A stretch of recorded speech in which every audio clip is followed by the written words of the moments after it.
kemajuan teknologi selain berdampak positif tentunya juga akan berdampak negatif. Nah, dalam hal ini percepatan informasi dalam menyebarkan paham radikal itu pun justru semakin cepat gitu memasuki negara-negara yang memang memiliki teknologi yang mumpuni.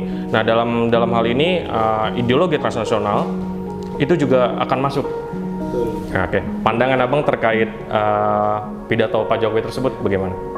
Ya, saya kira Pak Presiden sudah memberikan potret yang tepat bagaimana kita menghadapi tantangan ideologi yang disebut dengan transnasional radikal, dan itu sangat gencar dan sangat mumpuni dan bahkan tidak bisa dibatasi karena ada kemajuan teknologi. Kalau kita ingat misalnya bagaimana penyebaran paham ISIS melalui media sosial ya, dari tahun 2011, konteksnya saat itu di Timur Tengah ada musim semi Arab, bagaimana ISIS itu melancarkan propaganda tentang khilafah, tentang negara Islam itu melalui media sosial. Selain juga mereka menampilkan propaganda, mereka juga menarik simpati dari dunia itu hanya menggunakan media sosial, menggunakan Facebook, Twitter, YouTube. Pada saat itu media-media sosial ini belum ngeh tentang ancaman dari ISIS waktu itu. Dan kita tahu bagaimana ada perekrutan anak-anak Indonesia yang terpengaruh oleh propaganda ISIS.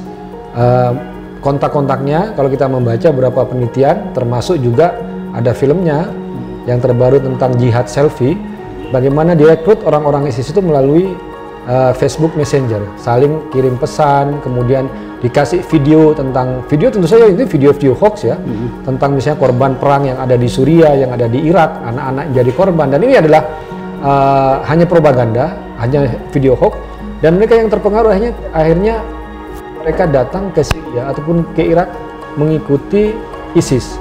Jadi ini salah satu ancaman yang sudah terjadi,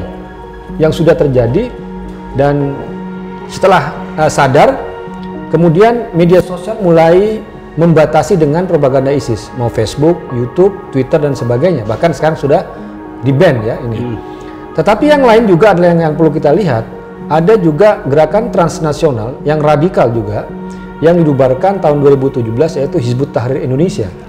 Dan mereka sangat nyata melakukan propaganda melalui media sosial, website, kemudian juga bikin propaganda di Twitter, dengan juga di Facebook ya.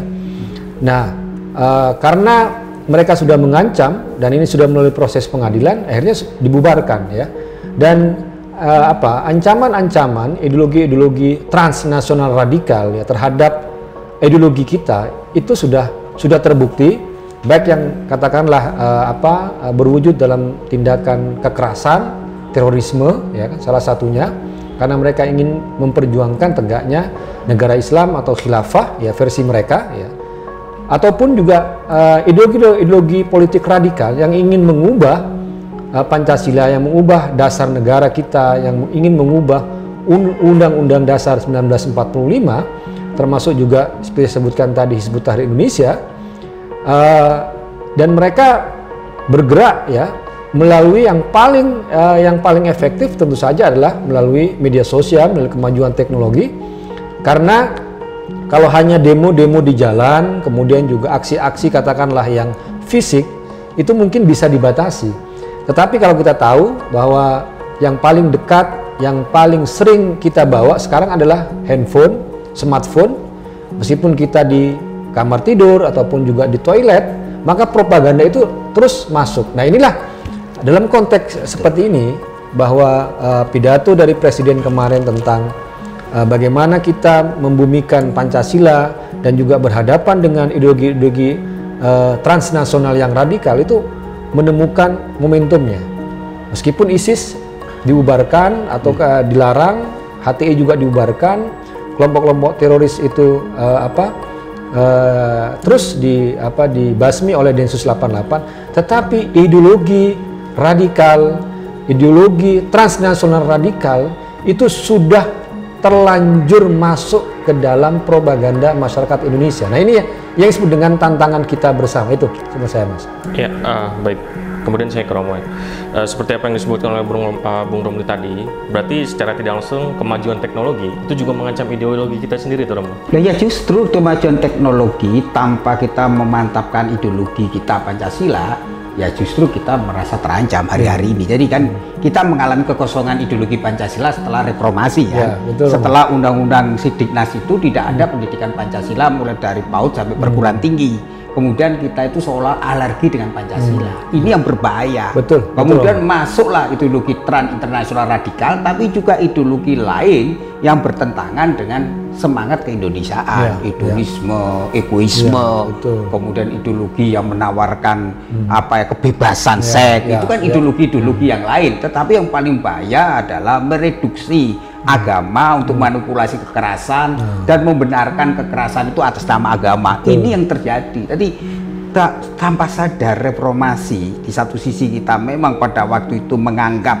rejim Orde Baru menyalahgunakan Pancasila, tetapi kan bukan salah Pancasilanya, rejimnya. Tetapi Pancasila ini kan yang digali oleh Soekarno dalam rahim Ibu Pertiwi itu tiba-tiba kita singkirkan dan kita menghadapi masa yang dimana generasi setelah 98 itu tidak memahami Pancasila, dan ini berbahaya. Apa dikatakan Mas Guntur menurut saya tepat ya, dan kita diingatkan ya waktu kami ketemu dengan Imam Besar Al-Azhar dan Imam Besar Damaskus yang dibom itu kan datang ke Indonesia kan, dia mengingatkan bahwa jangan sampai peristiwa terjadi seperti Arab Spring. Anda bersyukur karena mempunyai Pancasila, dia ngomong itu. Jadi ini sekarang kita menghadapi ya yang disebut situasi, karena gini loh, media sosial kita ini hidup dalam gadget, apalagi COVID ini kan sehari-hari kan kita ini kan nggak bisa kan, nah ini masuk, dan mereka lebih radikal dan mereka lebih konsisten dan mereka lebih lebih agresif. Sedangkan kita ya orang-orang yang waras ya dalam tanda kutip itu kan kita seolah-olah nggak mau ngurusin itu. Makanya Gus ngomong kan yang waras melawan kan. Nah ini kan terjadi. Jadi ini ancaman serius, sehingga Pak Jokowi ketika 1 Juni dalam memberikan dia akan mengingatkan bahwa ancaman kita ini sudah diambang batas. Maka dia memberi warning. Baik, kemudian untuk Bang Romli dan Romo, apa sih benteng kita untuk menghadapi radikal itu sendiri yang masuk melalui informasi penyebaran begitu cepat, bahkan sepersekian detik kita sudah mendapatkan informasi itu, kita harusnya membentengi dengan apa? Saya kira benteng kita memang adalah Pancasila, karena Indonesia adalah negeri yang majemuk, yang berbineka. Di sini banyak sekali agama, suku, budaya, dan kalau kita lihat di Timur Tengah itu kan misalnya tidak terlalu banyak beragam. Misalnya kalau paham keagamaan itu hanya ada Sunni, ada Syiah, ada orang Arab, ada orang Kurdi dan lain, itu sudah pecahnya luar biasa gitu. Bagaimana Indonesia? Nah, Indonesia itu lebih kemungkinan pecah itu lebih besar daripada Timur Tengah sebenarnya ya. Kalau kita lihat potensinya, karena saya kan lama juga hidup di Mesir ya. Di Mesir kan hanya ada orang Arab, hanya ada orang Koptik ya kan, yang asli sana. Itu aja gesekannya udah luar biasa. Gimana Indonesia ya, yang sangat majemuk ya, yang ada banyak suku, ada yang banyak bahasa, budaya, agama, aliran, bahkan dalam agama itu lebih punya kemungkinan untuk pecah. Nah, apa yang bisa mempersatukan kita? Ya Pancasila. Nilai-nilai Pancasila itulah yang bisa mempersatukan kita. Misalnya orang Aceh dengan orang Merauke ketika bicara ketuhanan pasti sama-sama mengaku ketuhanan kan. Mau yang orang yang Kalimantan, mau yang orang Sumbawa, ketika bicara soal kemanusiaan pasti dapat kemanusiaan. Jadi, tapi ini mungkin formula yang lebih ngerti soal nilai-nilai. Tapi intinya kalau saya melihat bahwa benteng kita memang benar-benar adalah Pancasila. Karena Pancasila itu yang mempersatukan perbedaan-perbedaan kita. Mau Anda orang Kristen, Katolik, Islam, Hindu, Buddha, tapi ketika Anda disakiti, maka akan merasa sakit. Apa? Ada sisi kemanusiaan di situ ya. Mau Anda itu alirannya Sunni, Syiah, mau yang aliran agama yang lain, tapi Anda tetap mengaku yang namanya ketuhanan. Nah, ini nilai-nilai Pancasila inilah yang mempersatukan, menyatukan kita, merasa bahwa kita itu sama-sama orang Indonesia dengan apa ya? Dengan dengan ada dasar bersama kita yang Cak Nur selalu bilang dulu adalah Pancasila adalah titik temu dari semua perbedaan, semua agama. Disitulah kita melihat bahwa dengan adanya katakanlah meskipun ada serbuan, kemudian ada serangan, ada potensi-potensi gesekan, ada potensi kemajemukan, tapi kita masih bisa dibentengi, bisa merasakan pembelaan itu dengan Pancasila itu. Betul. Baik, dan untuk Romo, kemudian di era digitalisasi ini kita melihat banyak perkembangan anak-anak muda yang begitu mencintai, bahkan melupakan kultur kita, lebih mencintai kultur luar. Nah, bagaimana sih kita menanamkan Pancasila di dalam anak-anak muda ini?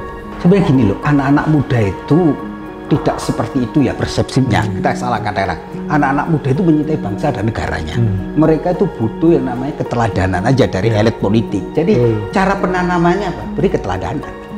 Mereka butuh role model dan anak muda beri kepercayaan. Itu yang kurang. Jadi anak-anak muda itu jelas loh, lewat kreativitas dalam membangun kontennya. Bagaimana mereka mencoba mengcounter yang namanya isu-isu radikalisme. Bagaimana mereka mengisu-isu tentang mengenai perpecahan.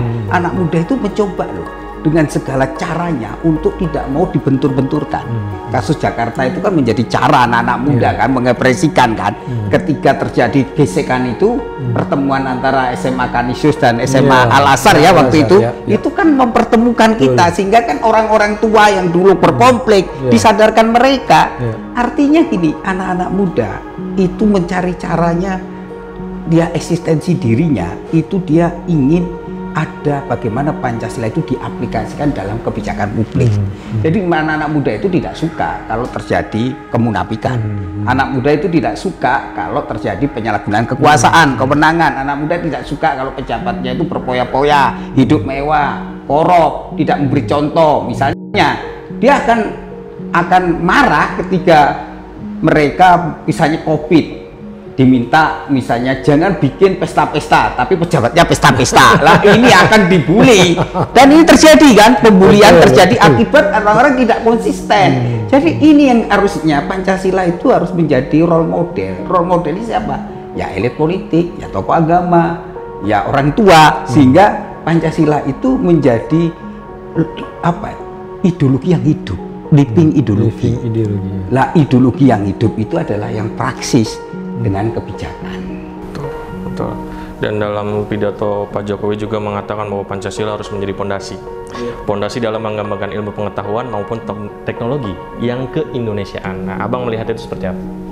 Ya, ini karena Pancasila adalah dasar negara dan juga filosofi kita. Kemudian juga Bung Karno pernah menyebut sebagai Weltanschauung, sebagai cara pandang, cara hidup, ya.